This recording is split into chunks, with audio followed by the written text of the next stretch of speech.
Hi, everybody. Welcome to the Kimberly Cloud Show. I'm your host, Kimberly Cloud. Today, I got a very special guest here for the show today. Can you go ahead and announce to the world who you are and where you're calling from? Sure. My name is Henry Yoshida, entrepreneur and certified financial planner, and I am beaming in from Austin, Texas, so Central Texas, where it's still in the mid 70s here in late December. Okay, and can you tell me about your past leading up into your present, Sure. basically business or however you said personal business Sure. and Yeah. business? It was an interesting upbringing for me. So, by looking at me, you wouldn't know this, but I'm a native Texan. So, I was born and raised in a suburb of Dallas, Texas called Garland, Texas. My parents ended up there. They are both Japanese, but they met in the United States and ended up in Garland by the time I was born. So, I always get a funny look from people when I tell people I'm a native Texan. So, I don't sound like it. I don't really have a Texas accent at all. And then I just don't look Texan in general. But it was a great place to be. My parents had always, been in the restaurant industry, so that's typical of a lot of, I think, Asian American children of immigrants, where parents kind of get into the restaurant industry. And the one thing it does instill in you is a pretty good work ethic, and then a drive from your parents to do anything with your life other than working in a restaurant yourself. So those are kind of the directions I was given as a kid. So study hard and don't ever work in a restaurant. Was kind of the main thing. And I took that through to college and grad school and in business. I'm sorry. Mhm. Go ahead. What was you Yeah. saying? Oh, yeah. So no problem. But, so I went that normal route that people know about, which was go to college and then figure out how to go get a job at a big company. I always liken this, if you've ever read the book, The Rich Dad, Poor Dad. So you kind of go that route of the poor dad, which is you're typically told by your parents to study hard, get good grades, go to college, and then go get a job at a big corporation and so forth. So I did that part. And although they say that's the poor dad in the story, it's actually not such a bad way to grow up. But after 10 years in the corporate world, I did switch to becoming an entrepreneur. I started a consulting business doing the exact same thing I did in the corporate world at Merrill Lynch for 10 years, which was specializing in consulting with businesses on how to set up and structure and offer and pick investments for their employees and their retirement plans. So specifically 401k plans and other investment-based benefits plans. And after that, got tired of more of that services and professional financial business, and raised money from Silicon Valley venture capitalists and started a venture-backed platform called Honest Dollar. It was a gig economy digital wealth platform, and we sold that business, my co-founder and I, in 2016 to Goldman Sachs. And then I really liked the creating a technology platform because you could impact more. So in 2018, I started Rocket Dollar, the company I have today. And now our company, Rocket Dollar, is really simple. We let people open IRA accounts with us. So similar to what you could have at Fidelity or Merrill Lynch or Edward Jones, and keep the same tax treatment for your IRA account. But instead of stocks, bonds, and mutual funds, our customers are able to buy private and alternative investments. So, Kimberly, as we talked about, that could be anything from real estate to investing in private startup companies as an angel, or cryptocurrency, of which people do. And now that business started in 2018. We're at the end of 2025. We have customers all over the country. We roughly have about $12.1 billion of overall customer assets. And while we're at it, I'm the co-founder of Rocket Dollars. So I just want to give a shout out that today, December 17th, is actually my co-founder's birthday. So he's not on the show with me today. But anyway, I just want to say happy birthday to him. So he started Rocket Dollar with me. And today's his birthday. And he's younger than Oh, me. So happy for a few months, birthday. yeah. So for a few months, I'm not quite as much older than him. So this is always like a nice time for me to celebrate until my birthday in March. Well, I'm So glad that that. is me in a nutshell. Okay, and tell me, I would love to know, what, for the audience that don't know, what's an IRA account? Sir, IRAs, I give lots of talks on this. So I'm doing our normal monthly educational webinar. So this is just a broad-based educational webinar for Rocket Dollar. But IRA accounts in America have become a major savings tool. So if you work at a company, you probably know the term 401k. That is named after a section code in the tax code, section 401k subsection K. And that's what allows your company to give you a plan where you could save a portion of your salary. And then after that, or on your own, you're allowed to have an IRA if you like America. These are all started in 1974, so they're roughly 50 years old today as we speak. But IRA actually stands for Individual Retirement Arrangement. And folks can put money into this account. There's a limit every year of what you can contribute. And any money you put in, you can invest that money with providers. If you have an accountability, you can buy stock and bonds. If you have that account, that IRA account at Rocket Dollar, you could purchase real estate or invest in a private company. And the big benefit, and the reason why people would do this, is that any money in an IRA, whatever you invest in, gets to grow without you paying taxes until you take money out of the account. And the catch is that to have this ability to not pay taxes for potentially decades, you can't take the money out of the account until you're 59 and a half or older.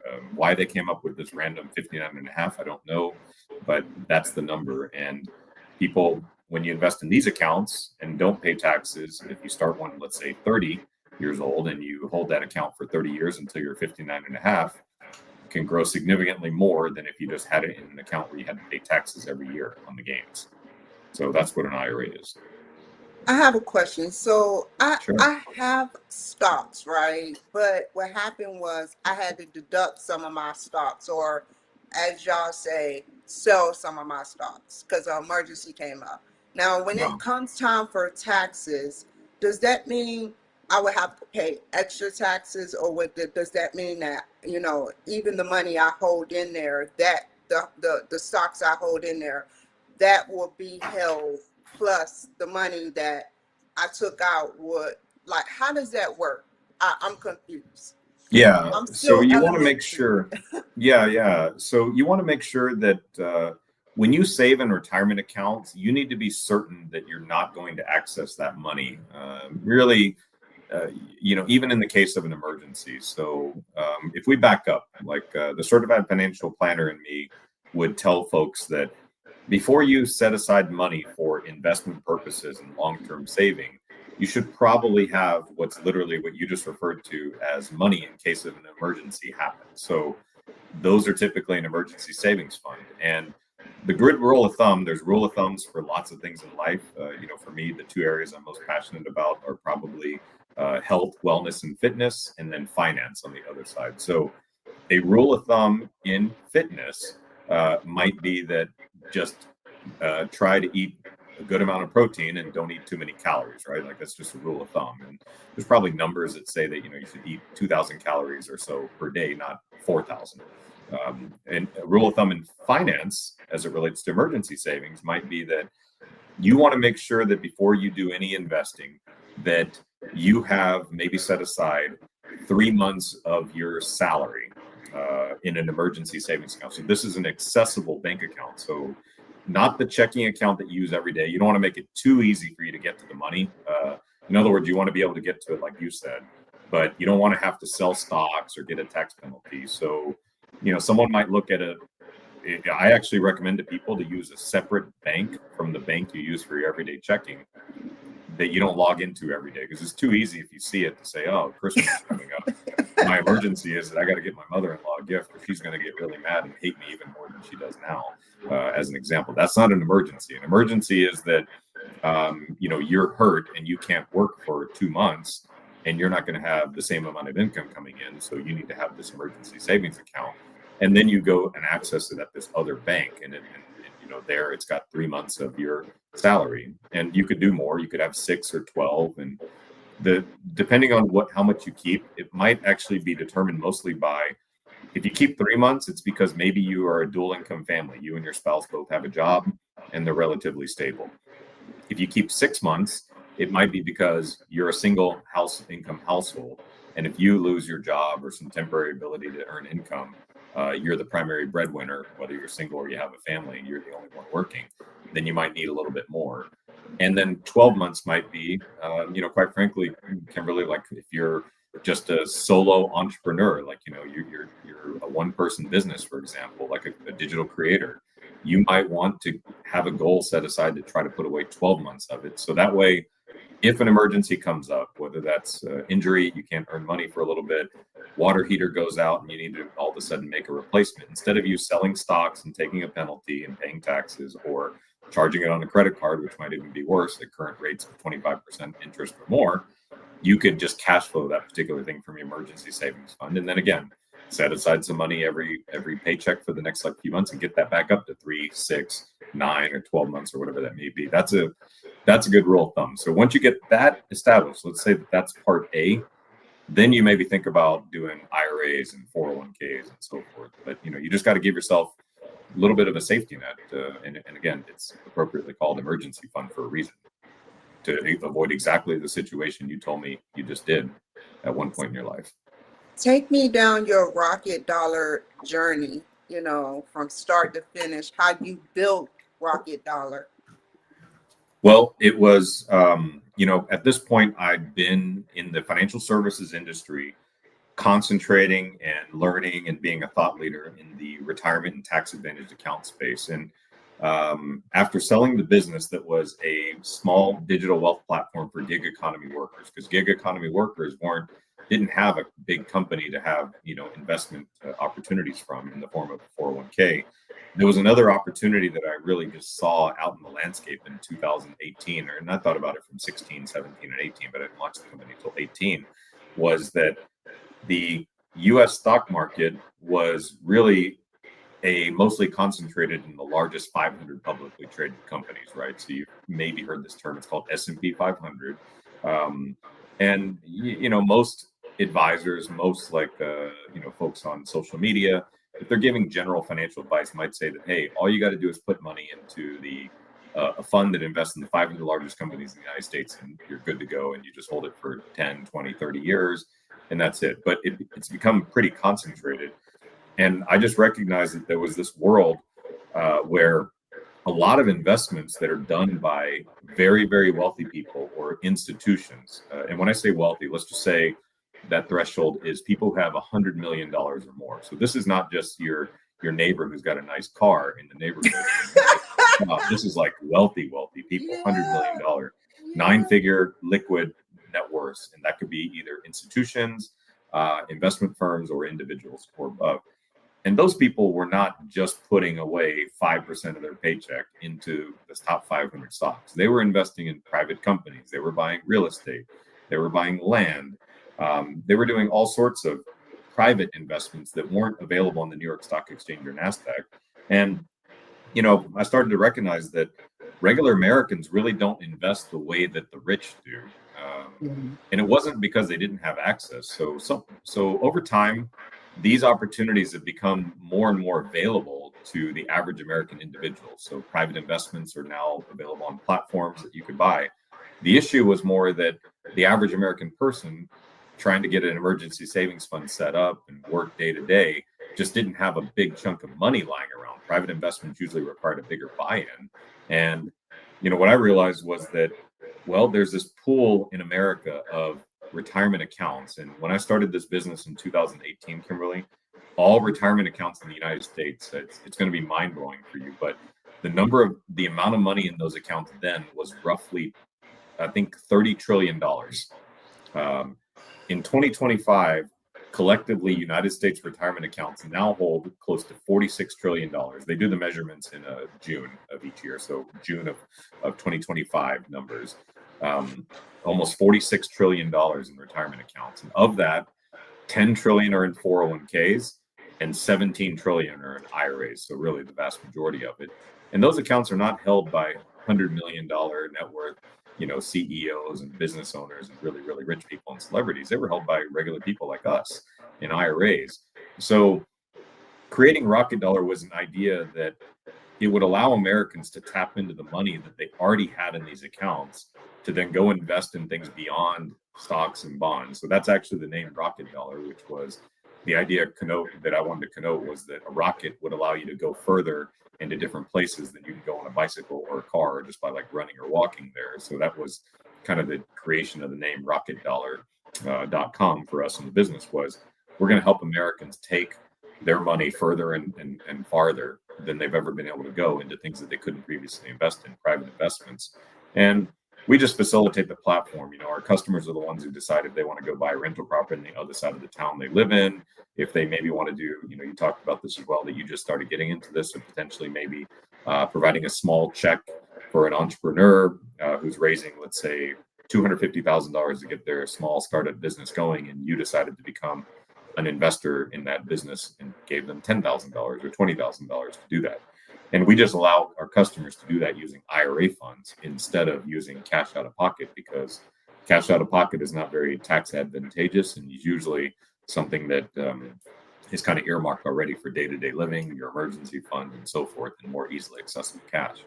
So that's how the business started, was just thinking that more and more people, the wealthy, were investing in private and alternative investments. Average American people weren't really allowed to do it. It wasn't because they didn't have the capability. It's because they didn't have the capital. And the capital held by the average American person is usually held in IRAs and 401ks.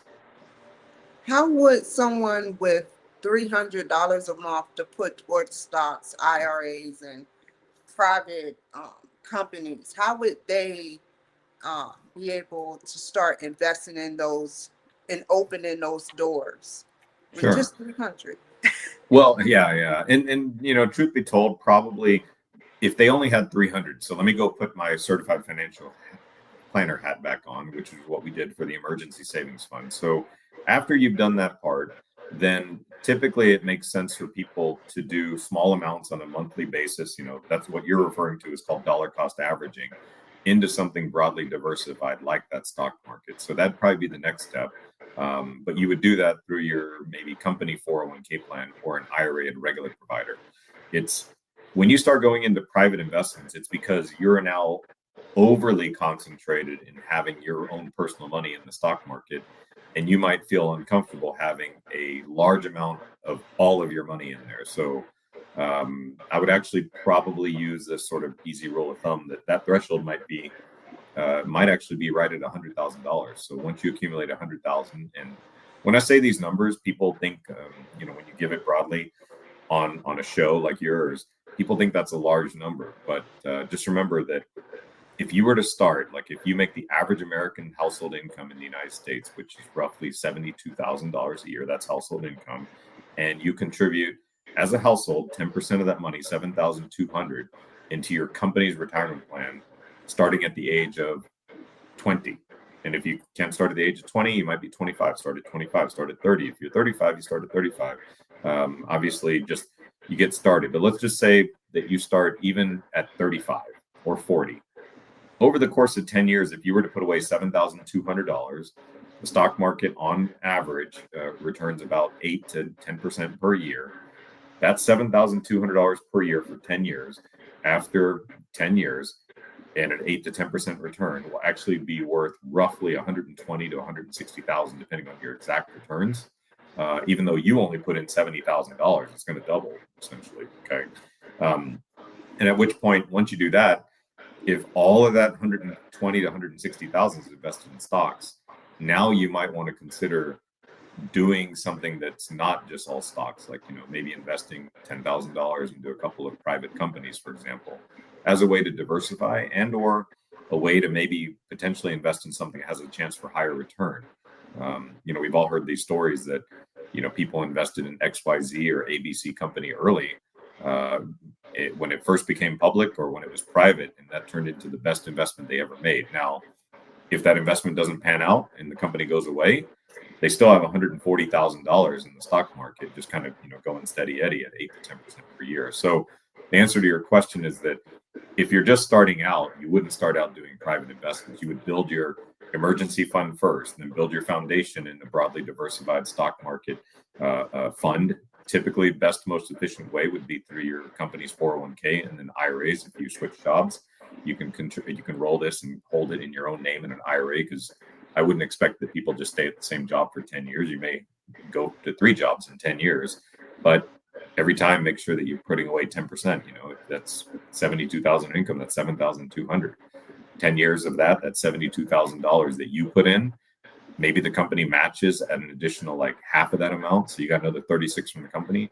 Then you got another 36 in growth over those 10 years, just in the general stock market, which if you're living in the US, hopefully you're betting that the US is just going to grow and not contract over the next 10 years. Otherwise, you'd be listening to a different show thinking about how to live in another country as an expat and so forth. Take But take me once you down the stock market, your stock market, what you actually purchase and why you purchase. Do you aim high to get higher revenue, or do you aim low and just let it sit?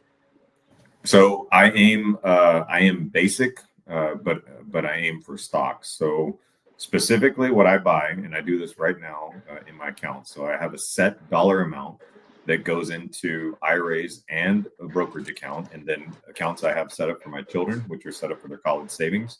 Um, but it goes into the exact same investment, which is it's a symbol. You could look it up on your iPhone, you know, in the little stocks app on your Android or your Apple stocks app.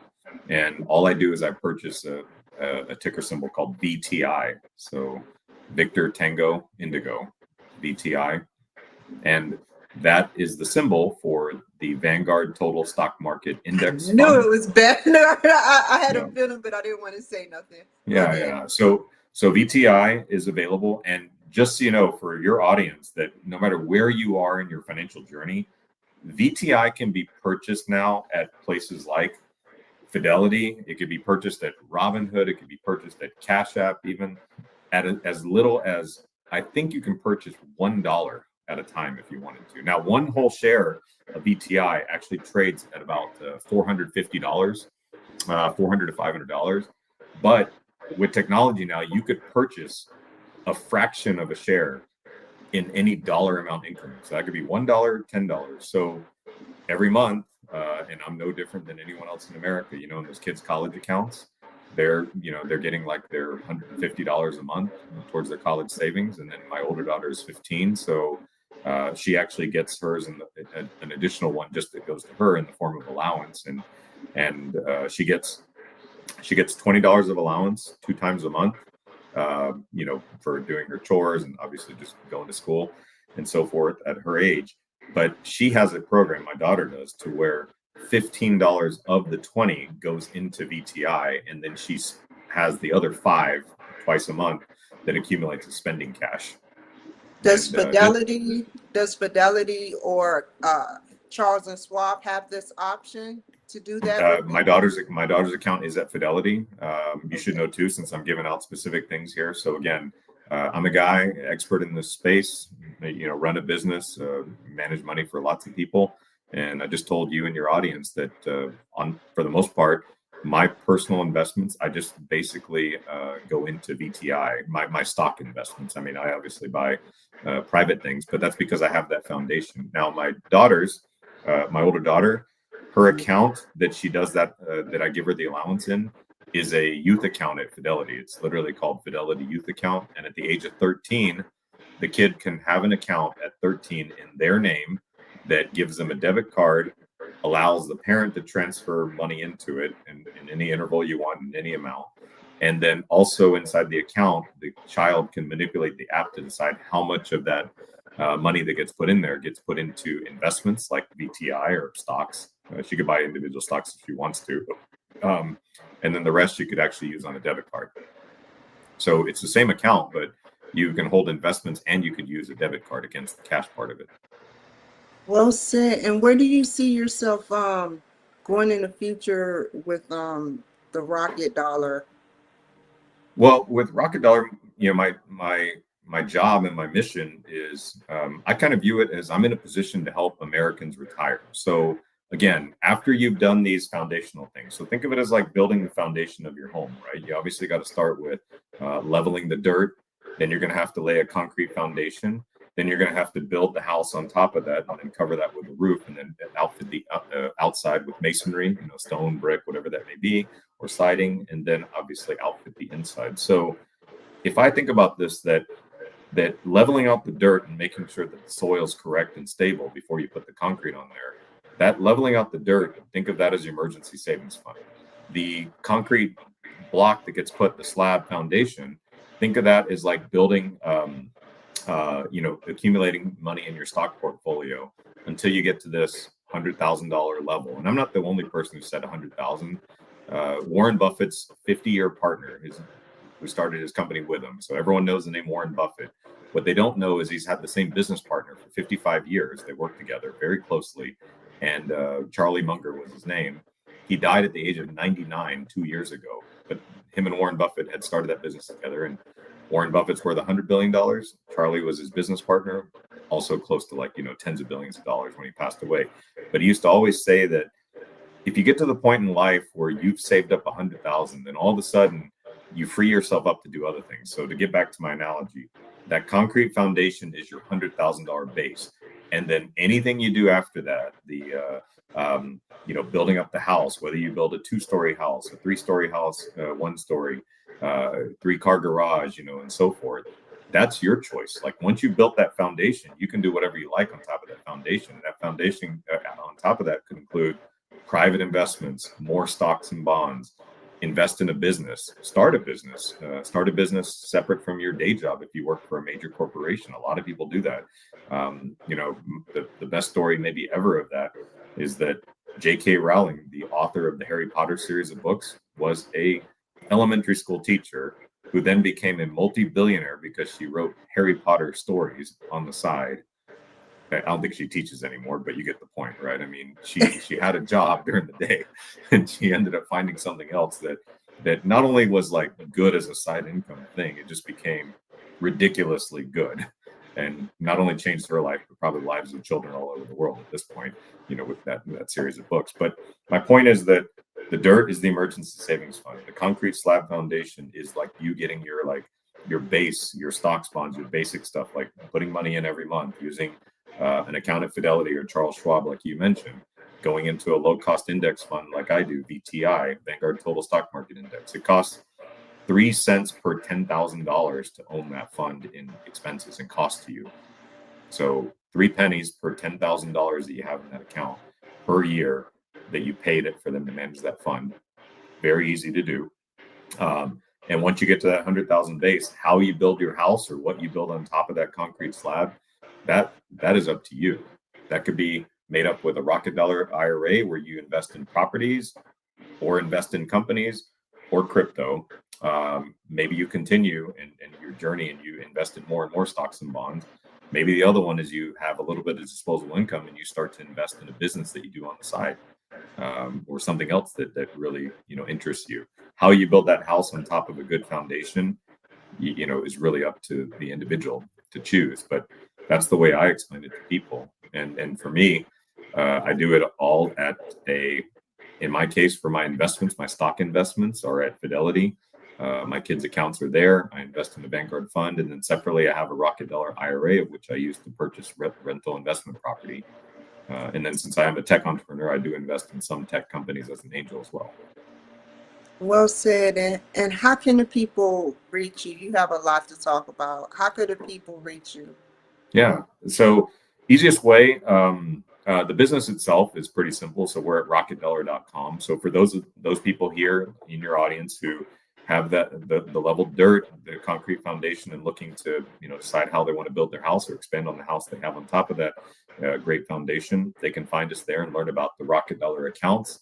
And that's where we do IRAs that with the same tax treatment as Fidelity and Schwab, but instead of stocks and bonds, they can buy private and alternative investments. And then as well, if you want to learn a little bit more about me personally, probably my biggest, social profiles are Instagram. I go under the handle Fit Finance Henry there.